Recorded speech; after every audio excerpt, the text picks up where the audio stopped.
ಕನ್ನಡ ನಾಡು, ಇದು ಕನ್ನಡಿಗರ ನಾಡಿಮಿಡಿತ. ನಿನ್ನೆ ನೈಟಿಂದ ಗ್ಯಾಸ್ ಬಂದಾಗಿದೆ. ಎಲ್ಲ ಆಟೋದವರು ತೊಂದರೆ ಆಗ್ತದೆ. ಎಲ್ಲರೂ ಬಂದು ಕೇಳೋ ಮಕ್ಕಳಿಗೆ ಭಾಳ ತೊಂದರೆ ಆಗ್ತದೆ. ಗ್ಯಾಸ್ ಇಲ್ಲ ಅಂತ ಕಾರಣ ಮತ್ತೆ ಬೇರೆ ಕೆಲಸ ಬರೀ ಮಾಡಲ್ಲ. ಆಟೋ ಆದರೆ ಇಲ್ಲ.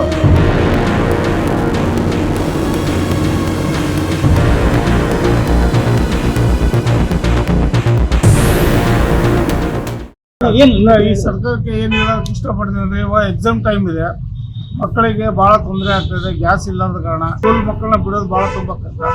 ಗ್ಯಾಸ್ ಇತ್ತು ಅಂದರೆ ಹೋಗಿ ನಾವು ಹೇಗಾದರೂ ಫಿಲ್ ಮಾಡ್ಕೊಂಡು ಹುಡುಗನ ಪಿಕಪ್ ಮಾಡಿ ಡ್ರಾಪ್ ಮಾಡಬಹುದು.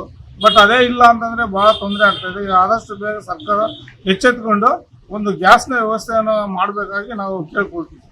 ಸರ್ ನಾನು ಹೇಳ್ತಾರಲ್ಲ, ನಮಗೆ ಗ್ಯಾಸ್ ಬೇಕು ಸರ್. ನಾವು ಅದರ ಮೇಲೆ ಡಿಪೆಂಡ್ ಮಾಡಿ ಮತ್ತೆ ಬೇರೆ ಕೆಲಸ ಬರಂಗಿಲ್ಲ ನಮಗೆ.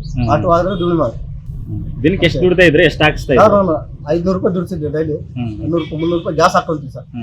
200 ರೂಪಾಯಿ ಲಾಭ ಆಗ್ತದೆ. 500 ರೂಪಾಯಿ ಲಾಭ ಆಗ್ತದೆ. ಕೂಲಿ ಬಿಡ್ತದೆ ಅಷ್ಟೇ. ಮತ್ತೆ ಇದ್ರ ಮೇಲೆ ಜಾಸ್ತಿ ಆಗಿಂಗಿಲ್ಲ. ಮತ್ತೆ ಹೆಂಗೆ ಕಳೆದೊಂದು 4-5 ದಿನ ಆಯ್ತಲ್ಲ? ಆಯ್ತು ಸರ್. ಮತ್ತೆ ಟೆನ್ಷನ್ ಆಗ್ಬಿಟ್ಟಿದೆ ನನ್ಗೆ. ಅದೇ ನಾ ಸರ್ಕಾರಕ್ಕೆ ಅದೇ ಹೇಳಿದೆ, ಹೆಂಗೇನ ಮಾಡಿ ರೈಟ್ ಜಾಸ್ತಿ ಐತೆ ಅಂದ್ರೆ ಹಾಕೊಂತೀವಿ ಸರ್. ಮತ್ತೆ ಗ್ಯಾಸ್ ಬರ್ತದೆ. ನಿನ್ನೆ ನೈಟಿಂದ ಗ್ಯಾಸ್ ಬಂದಾಗಿದೆ. ಎಲ್ಲ ಆಟೋದವ್ರಿಗೆ ತೊಂದರೆ ಆಗ್ತಿದೆ. ಎಲ್ಲರೂ ಬಂದು ಕೇಳ ಹೋಗ್ತಿದ್ದಾರೆ. ಇದು ಆದಷ್ಟು ಬೇಗ ಸಾಲ್ವ್ ಮಾಡಿ ಗ್ಯಾಸ್ ತರಬೇಕಂತ ವಿನಂತಿ ಮಾಡ್ತಿದ್ದೀವಿ. ಪಾಪ ಆಟೋದವ್ರಿಗೆ ಫುಲ್ ಎಲ್ಲ ಸಮಸ್ಯೆ ಆಗ್ತಿದೆ. ಬಳ್ಳಾರಾಗ ಇದೆ ಸರ್, ಒಂದು 2000-3000 ಆಟೋಗಳಿದಾವೆ. ನಮ್ಮ ಹತ್ರ ಒಂದು ಡೈಲಿ ಒಂದು 200-300 ಆಟೋಗಳಂತೂ ಬರ್ತವೆ ಡೈಲಿ ಪಕ್ಕ.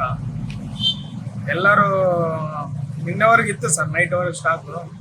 ಎಲ್ಲರೂ ಅದು ಮಾಮೂಲಾಗಿ 100-150 ಹಾಕೋಣವರು ಇದು ಪ್ರಚಾರ ಗ್ಯಾಸ್ ಖಾಲಿ ಆಗ್ತೈತೆ ಅವಾಗಿಂದ 600-1000 ರೂಪಾಯಿ ಹಾಕ್ಸ್ಕೊಂಡು ಹಂಗೆ ಹಾಕೊಂತಿದಾರಲ್ಲ, ಅದಕ್ಕೋಸ್ಕರ ಇನ್ನ ಗ್ಯಾಸ್ ಜಲ್ಲಿನೇ ಖಾಲಿ ಆಗ್ಬಿಟ್ಟಿದೆ.